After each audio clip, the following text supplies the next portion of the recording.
यार मैंने सोचा कि एक और गाइडलाइन वीडियो बना दूँ न्यू स्टूडेंट्स के लिए, ताकि जो शहज़ादे और शहज़ादियाँ आ रही हैं उन्हें कोई मसला ना हो।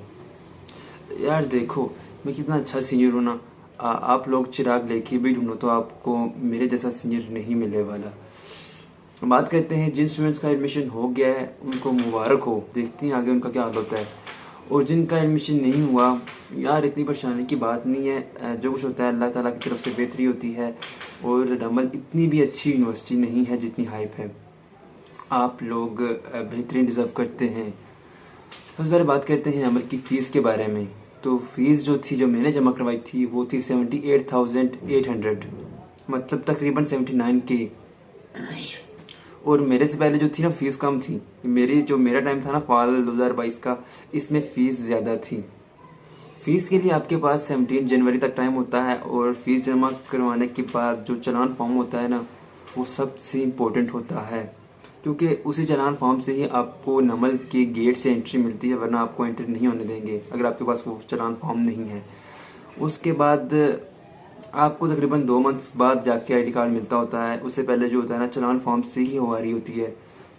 उसके बाद आपको अपने ऑनलाइन पोर्टल पे डॉक्यूमेंट सबमिट करवाने होंगे ऑनलाइन। आपका मैट्रिक और एफएससी का रिजल्ट कार्ड या सनद कह लें आप, डोमिसाइल, आपका आईडी कार्ड, आपके फादर का आईडी कार्ड, और आपका जो ये फीस चालान होगा ना, ये 6 चीज़ें आपको अपने स्टूडेंट पोर्टल पे सबमिट करवानी होंगी। और ये लाजमी होती हैं। और ये डॉक्यूमेंट्स आपको यूनिवर्सिटी में भी बाद में देने पड़ते हैं, लेकिन वो अलग बात है कि आपको यूनिवर्सिटी वाले बोलते होते हैं कि आप डॉक्यूमेंट सबमिट करवा दें। और एक और बात कि मोस्टली स्टूडेंट्स पूछते हैं कि डोमिसाइल क्या होता है। यार यूनिवर्सिटी लेवल पे आ गए और आप लोगों को ये नहीं पता कि डोमिसाइल क्या होता है। यूनिवर्सिटी लेवल पे डोमिसाइल सबसे इंपॉर्टेंट चीज़ होती है, जिसमें आपकी आइडेंटिटी वगैरह या आपका इलाका वगैरह ये सब कुछ लिखा होता है, आपकी इन्फॉर्मेशन होती है। और ये मस्ट होता है यूनिवर्सिटी लेवल पे, और ये आपको यूनिवर्सिटी में सबमिट करवाना होगा। तो बनवा लें जितना जल्दी हो सके। उसके बाद आती है बात ओरिएंटेशन की। ओरिएंटेशन के लिए जो टाइम होगा वो मॉर्निंग का अलग होगा और इवनिंग का अलग होगा। ये बात सुन लें, मॉर्निंग की आई थिंक 9 से 9 बजे होगी ओरिएंटेशन, और इवनिंग की जाके 3:30 बजे होती है या 3 बजे, ये टाइम ऐसी टाइमिंग होती है। और जो टाइमिंग जो होगी ना, वो नमल की जो ऑफिशियल वेबसाइट होगी, नमल का फेसबुक, इन पेजेस, इन सब चीज़ों पे शेयर हो जाएगी। उसकी आपने फिक्र नहीं करनी। ओरिएंटेशन के दिन आपको बुलाया जाएगा और आपको मतलब ऑडिटोरियम में कुछ गाइडलाइंस दी जाएगी, लाइक एग्जामिनेशन के बारे में, लाइक आपके मार्क्स के बारे में बोलेंगे कि ये अब कॉलेज नहीं है, ये यूनिवर्सिटी लेवल है। और थोड़ी तकरीरें होंगी, ये कुछ होगा। और ओरिएंटेशन के बाद आपको क्लासेस में बिठाया जाएगा। क्लासेस होंगी नहीं वैसे, क्योंकि अगर इवनिंग की ओरिएंटेशन हो गया तो 3:30 जाके 4 बजे खत्म होगी, और फिर 1 घंटा ही आपको बिठाएंगे क्लासेस में। और आपकी बनेंगी सेक्शंस। मॉर्निंग की भी बनती है, लेकिन मॉर्निंग का मुझे पता नहीं है इतना। मॉर्निंग की 4 सेक्शन होती हैं, हर सेक्शन में 37-35 स्टूडेंट्स होते हैं। इवनिंग की बनेंगी 3 section, section A, section B और सेक्शन सी। और तीनों सेक्शन में 35 स्टूडेंट्स होंगे, 36 होंगे, इतने होंगे, मतलब 37, 36, 35। और सबसे पहले हर सेक्शन में आपको टीचर्स बोलेंगे कि CR और GR कौन बनेगा, आगे आ जाएं। और सबसे ज़्यादा फड्डे जो होते हैं ना, वो इसी बात पे होते हैं, CR और GR की बात पे। स्टार्टिंग में बनने वाले बन जाते हैं और आगे फिर मसले शुरू कि CR ये सही नहीं है, ये GR सही नहीं है, ये काम सही नहीं करते, वगैरह वगैरह वगैरह। इस तरह के बहुत से इश्यूज होते हैं। तो मेरी यही एडवाइस है कि ज़्यादा फन्ने खान बनने की जरूरत नहीं है, CR GR ना ही बने तो बेहतर होगा, क्योंकि आगे बहुत मुश्किल हो जाता है। 3-4 लड़कों की मर्जी होती है CR बनने की, और एक बन जाता है तो बाकी कहते हैं कि हमने CR बनना था, तो इस वजह से इश्यूज हो जाते हैं। इसलिए एडवाइस मेरी यही है कि CR वाले काम से दूर ही रहें, कोई ना कोई तो एक बन जाएगा ना। और जो नमल की आपकी आईडी होगी, नमल S22 होगी मेरे ख्याल से आप लोगों की, ये भी इंपॉर्टेंट होती है, आपको याद रखनी चाहिए। वैसे भी ये आपके चालान फॉर्म पे लिखी होगी, तो ये इंपॉर्टेंट होती है, आपने याद रखनी है। उसके बाद जो स्टूडेंट्स ये सोच के आ रहे हैं कि हम आके ये उखाड़ लेंगे और ये उखाड़ लेंगे और ये कर लेंगे, मेरी जान, मेरी प्यारी सी जान, कुछ भी नहीं कर सकोगे तुम लोग। जो हमारी सेक्शन है, हम लोग भी यही सोच के आए थे कि ये करेंगे और ये करेंगे। जब भी कोई टीचर पूछता कि आपने BS इंग्लिश क्यों रखी, तो हमारा जवाब था कि हमने CSS करना है, हमने कम्पिटिटिव एग्ज़ाम्स देने हैं। लेकिन मर की मिड पास किया है, हमें ना क्विज़ देना था, हमें ना प्रेजेंटेशन देनी होती है, हमें ना असाइनमेंट देनी होती है, फिर भी हमने करना CSS है। तो आप लोगों का भी यही हाल होगा, बोलेंगे कि हमने CSS करना है। ये मैं इवनिंग वालों को बोल रहा हूँ, मॉर्निंग वालों को नहीं बोल रहा, क्योंकि जितना मैंने सुना है मॉर्निंग वाले पढ़ने वाले हैं और इवनिंग वाले नहीं पढ़ने वाले। लाजमी भी नहीं है अब, क्योंकि मैं ऐसा आपका सीनियर हूँ, फर्स्ट सेमेस्टर का हूँ, तो मुझे इस बारे में बेहतर पता है।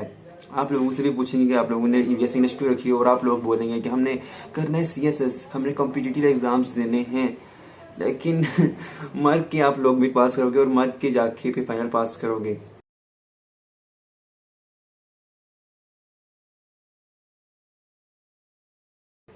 ठीक, उसके बाद आते हैं सब्जेक्ट्स कौन से जो हमारे सब्जेक्ट हैं फर्स्ट सेमेस्टर के। वो है, एक है रीडिंग एंड राइटिंग स्किल्स जो नहायत फजूल सब्जेक्ट है।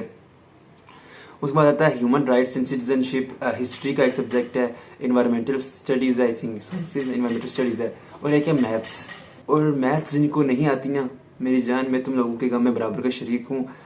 मैथ नहीं आती और मैथ कंपलसरी पढ़नी पड़ेगी आप लोगों को, क्योंकि हमारी काफ़ी बात होती है कि मैथ क्यों रखी गई। बीएस इंग्लिश में मैथ का क्या काम है, तो वो कहते हैं कि एचईसी ने पहली बार मैथ को इंट्रोड्यूस किया है। आई थिंक फोर्थ सेमेस्टर में थी मैथ पहले, लेकिन इस बार फर्स्ट सेमेस्टर में रख दी गई है और आपको मैथ पढ़नी पड़ेगी। इसमें कोई ये नहीं है कि आप मैथ नहीं पढ़ सकते। मैं उनको बोल रहा हूँ जो मेडिकल वाले हैं, मैं भी मेडिकल वाला हूँ और फटी बड़ी होती है मैथ कैसे पढ़नी है। उसके बाद आती है बात इवनिंग की टाइमिंग की। टाइमिंग का ये सीन है ना कि पहली क्लास इवनिंग की होती है 3 स्लॉट्स में, बता दूं आपको। 3:25 से 4:40 तक, फिर 4:45 से 6 तक, फिर 6:05 से लेकर 7:15 तक। फिर से एक बार बैक करके सुनने टाइमिंग क्या होगी। और ये टाइमिंग होती है इवनिंग क्लासेस की, मॉर्निंग का मुझे नहीं पता। और कभी कभी 2 स्लॉट्स होती हैं, पहले 2 होती हैं, कभी दूसरी 2 होती हैं, कभी 3 होती हैं। तो ये नहीं है कि रोज़ 3 होगी, कभी 3 होगी और कभी 2 होंगी। उसके बाद बात आती है इवनिंग और मॉर्निंग का। ये सीन है ना कि मॉर्निंग का सर्दी में मुश्किल होता है कि सुबह उठें, आप नाश्ता करें सर्दी में, शदीद लेवल की सर्दी में, तो ये चीज़ मुश्किल होती है। और मॉर्निंग में मैंने सुना कि सारे पढ़ने वाले होते हैं। और इवनिंग में है ना कि इवनिंग में चिल सीन है कि आप सुकून से सो के खा पी के 3:30 बजे पहुँचे यूनिवर्सिटी 3:25 पे, और फिर क्लासेस अटेंड करें। लेकिन इवनिंग का सबसे इशू ये भी होता है कि सर्दियों में तकरीबन रात को 8 हो जाते हैं हमें आते हुए वापस, और फिर आते हुए मेट्रो पे शदीद के लेवल का रश होता है, तो मेट्रो पे खड़ा रहना पड़ता है। तो इवनिंग का थोड़ा सा इशू है, लेकिन बाकी चिल माहौल होता है। अगर आप मेट्रो से आते हैं तो मेट्रो भी मुश्किल है, क्योंकि मेट्रो पे भी रश होता है शदीद लेवल का, दिन को भी रात को भी। और आप अगर नंबर की बसेस पे आते हैं तो वो भी मुश्किल है, क्योंकि फिर आपको बसेस के टाइम के हिसाब से आना पड़ेगा, ना कि आपके टाइम के हिसाब से। और बसेस का आपको पता है कि बसेस पहले ही आती हैं, और जब बसेस वापस जाती हैं ना, मेरे यहाँ से 7:30 बजे जाती हैं। छुट्टी अगर 7 बजे होता है आपको तो आधा घंटा इंतजार करना पड़ेगा। तो बसेस का ये थोड़ा सा मसला है।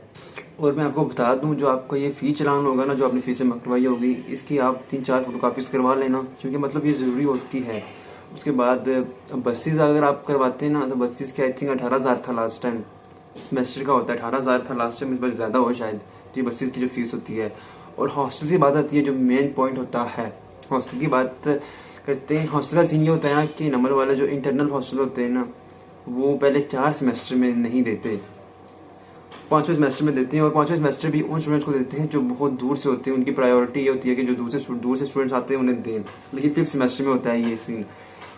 मुझे किसी ने कहा था, पता नहीं कि कोई हाई लेवल की सिफारिश हो तो आपको नॉर्मल का इंटरनल हॉस्टल मिल जाएगा पहले सेमेस्टर में, लेकिन मुझे पता नहीं इस बात में कितनी सच्चाई है, क्योंकि मेरा भी सिफारिश करने वाला था नहीं। तो फिर आपको हॉस्टल ढूंढने पड़ेंगे पिंडी साइड या इस्लामाबाद साइड। पिंडी साइड यह कि आपको 11-12 हज़ार में अच्छा रूम मिल जाएगा, अच्छा मतलब गुजारा लायक। इस्लामाबाद साइड में आपको 16-17 हज़ार में मिल जाएगा। और सीन ये है ना कि हॉस्टल अब सारे एक जैसे ही होते हैं, कोई अच्छा कोई भी नहीं होता। हॉस्टल में खाने कोई खास नहीं होते। पिंडी में ये है कि पिंडी में शोर बहुत ज़्यादा होता है, मतलब कंसंट्रेट नहीं कर सकता स्टडी पे। और इस्लामाबाद साइड ये होता है ना कि शोर नहीं होता। और आपको नहीं है हॉस्टल आके ढूंढने पड़ेंगे यहाँ। मुझे हॉस्टल का बिल्कुल भी नहीं पता, इसलिए कमेंट ना करना हॉस्टल के बारे में। और नमल के जो फेसबुक ग्रुप्स है ना, वहाँ पे भी हॉस्टल की लिस्ट शेयर हो जाती होती है। और गूगल मैप्स पे अवेलेबल होते हैं हॉस्टल के, मतलब क्या कहते हैं, फ़ोन नंबर और उनकी डिटेल, वहाँ से आप ढूंढ लेना, क्योंकि हॉस्टल मिलना बहुत मुश्किल होता है। जब आप क्लासेस होंगी, क्लासेस से 1-2 हफ्ते पहले आके आपको हॉस्टल देखना पड़ेगा। मेरी पूरी फैमिली आई थी, मेरी अम्मी अबू, मेरी सिस्टर, मेरा भाई, और हम सुबह के आए हुए, और जाके मगरब के टाइम हमें हॉस्टल मिला था। और मेरी हर वीडियो में जो ये आवाज़ आ रही होती है ना, तो यही मैंने बताया कि पिंडी में यही रोला होता है, शोर होता है बहुत ज़्यादा।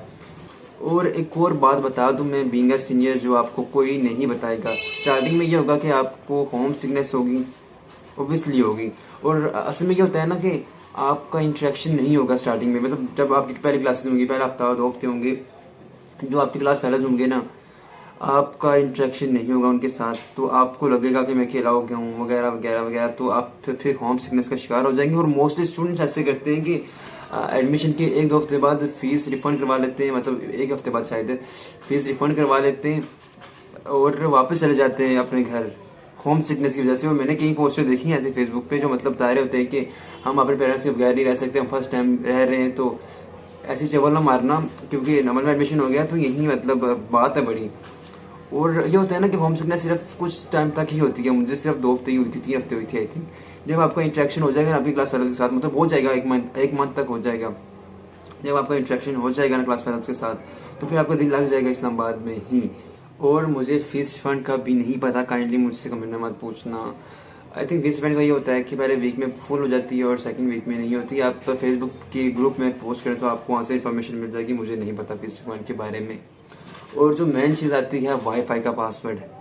वाईफाई का पासवर्ड का सीन ये होता है कि एक होती है normal guest university, mostly students ने देखी भी होगी जब आप टेस्ट और इंटरव्यू के लिए आए होंगे कि लगी होती है नॉर्मल गेस्ट यूनिवर्सिटी। तो उसका सीन ये होता है ना कि वो आपको मतलब उसी वक्त मोबाइल पर रजिस्टर करें, आप उससे कनेक्ट कर सकते हैं बासानी। उसका ये सीन होता है कि रोज़ आपको कनेक्ट करना पड़ता है नए सिरे से, तो उसका ये इशू होता है। और जो दूसरी यूनिवर्सिटी की ऑफिशियल होती है वाईफाई, मुझे अभी 2-3 हफ्ते हुए हैं मुझे उसका पासवर्ड मिला है। और मोस्टली स्टूडेंट्स तो अभी भी गैस यूनिवर्सिटी यूज़ कर रहे हैं, ऑफिशियल वाईफाई यूज़ नहीं कर रहे। ऑफिशियल वाईफाई मतलब आई थिंक 3 मंथ्स के बाद जब आपका LMS अकाउंट बनता है, वो होता है कुछ, तो फिर आप उस पर कर सकते हैं कनेक्ट। यार यही थी आज की वीडियो। मैंने सोचा कि जितना मेरा एक्सपीरियंस है ना वो सारा बता दूँ इस वीडियो में, क्योंकि आप लोगों को कोई मसला ना हो। और बिंगा सीनियर ये एडवाइस दूंगा कि कोई चवल नहीं मारना क्लास में, क्योंकि आपकी स्टार्टिंग में आपकी आपस में लड़ाइयाँ होगी आप फेलोज की, तो बाद में ठीक भी हो जाएंगे, बाद में आप दोस्त भी बन जाएंगे। टीचर से बदतमीजी नहीं करनी किसी भी सूरत में, टीचर जो कहे ना वही हार पे आखिर हो, ये समझो। अगर टीचर ने ये कह दिया ना कि भैंस चिट्टी होती है, तो आपने कहना कि भैंस चिट्टी ही होती है, मतलब टीचर की बात पे ऑब्जेक्शन नहीं करना। पहली बात यह है कि हमारे टीचर बहुत अच्छे हैं, मतलब यही है कि मुझे मार्क्स लेने हैं तो मैं कह रहा हूँ नहीं, टीचर वाकई में बहुत अच्छे हैं। यूनिवर्सिटी लेवल पे होता है कि टीचर्स वो स्कूल कॉलेज वाले नहीं होते, डंडा पकड़ के खड़े रहेंगे आपके सर पे। यूनिवर्सिटी लेवल के टीचर अच्छे होते हैं तब तक जब आप खुद अच्छे हों। तो आपसे रिक्वेस्ट है कि ये जो वीडियो है ये शेयर कर दें बाकी न्यू स्टूडेंट्स को भी, ताकि उनको भी मतलब बेसिक्स इन्फॉर्मेशन सारी मिल जाए जो नंबर के बारे में है। तो आपसे मुलाकात होती है नेक्स्ट वीडियो में, तब तक के लिए अल्लाह हाफिज़।